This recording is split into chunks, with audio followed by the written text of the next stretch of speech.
Hello and welcome to this new video. So this question is a bit optional, but I think it's good to do it. And basically you just need to follow through, so it's nice, you will learn a bit something along the way, I think.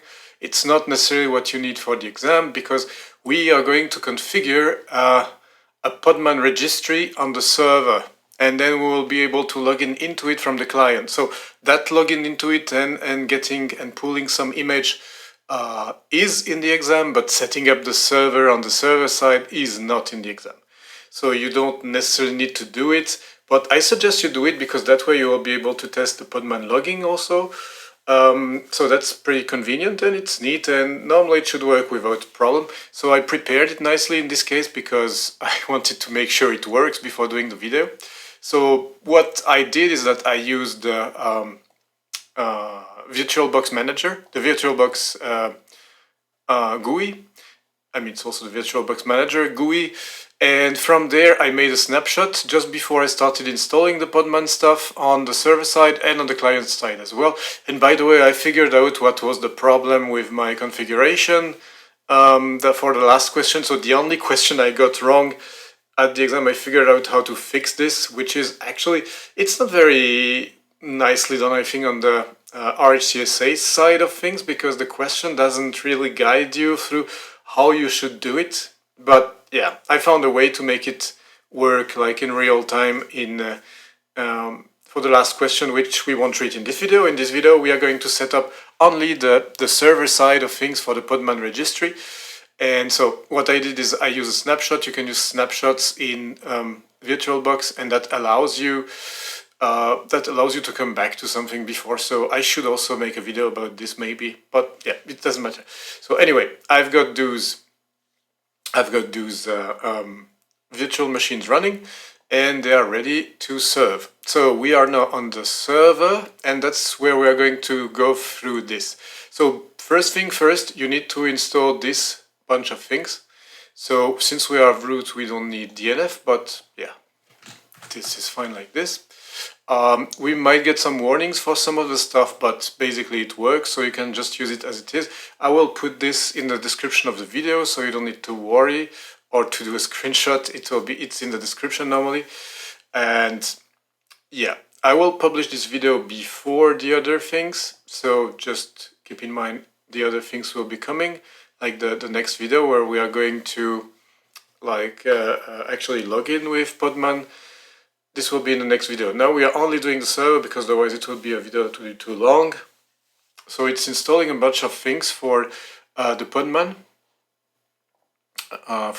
registry server, and then we are going to do certain things. Basically, we are going to run the registry. We are going to also download the image by using the git clone. So we'll also need to install Git. Actually, did install Git? Yeah, we also need to install Git. It's not being installed, so that's not very smart. I should have put it. Oh yeah, it's here. Actually, I put it there. That's good. So we're good. We will have Git for later.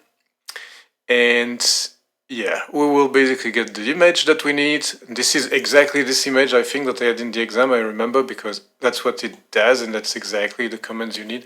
So basically, it's very close to the exam environment. We are basically recreating the exam environment that I had. I don't know what you will get, but doing this, it gives you also a little insight on what is happening on the server side. So now we install all the stuff.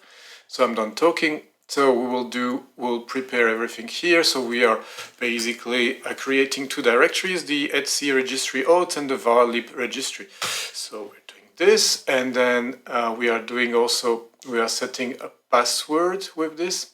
So it's specified here, the password will be secret, but you can really, for the user student, the password will be secret. So we'll need to have also a student user, but that will be on the client side. This is okay. So we do it like this. So yeah, you type the password secret and you retype it secret, and that's it. So we added a password for the user student, so he will be able to log in. Don't forget to do this. This is for giving the right Linux permissions. Otherwise, this will not work. So it relabeled the stuff from unconfined to unconfined object container. So this is good because that way it's gonna work.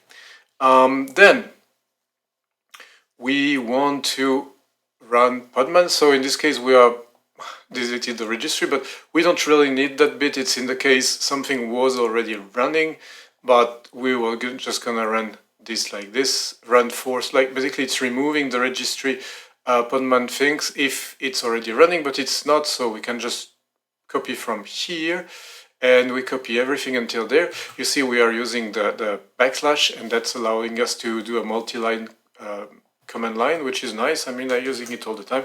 So, and we pass a bunch of variables, which is also fine, and we just copy all this. Note here that we are also putting the column big Z for the C Linux like unconfining, like it's basically allowing it to work like this, so it's important as well. So you copy that stuff, and it's basically going to run an image. And now we need to open the port, so we'll tell it to open that port, and we do it permanently, and then we reload the stuff, and this is fine, and then we build the image. So I suggest you just go into whichever home directory you are. We are as root, so it will go in the /root directory, which is okay. And since we install Git, we can now clone that repo where we will have the image. So if you then go into cd text to PDF, you will have this, and then you check that the stuff is there. Then you go into that, yeah, that I did. And then you want to build that stuff as Docker file.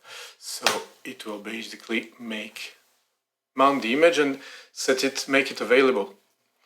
Then we will tag that stuff into the registry, and then we'll be able to test. So now it should be done. You see, it's relatively quick if you just follow the instructions. Everything is tested, so this should go just fine. I did it just before. So this is looking good. Now let's try that. So we give a tag, and then we try the login as student, and login succeeded. We are local, so this is fine. Now we are going to push that stuff. Don't remove the --tls verify false, because we are not using certificates. In this case, this is a test environment, so we don't need it. We don't want to go through the pain of setting up certificates here. So, and here you can just verify this. If you do it like this, it should show up exactly. So now we have our little preparation for the next question. So this is, let's say, question 20a, and we'll do in question 20b, we will just tackle the real question, which is basically log into a Podman registry and pull an image from there, and then I think run that image. We will see that in a minute. So if you follow me through the next video, that's what we are going to do. And thank you for following this one. This is just the preparation. Everything will be in the description for doing all the things I did.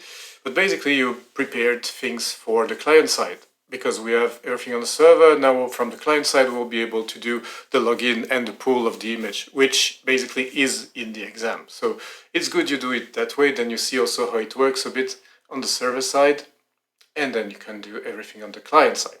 And that's it for this lecture, and see you in the next one.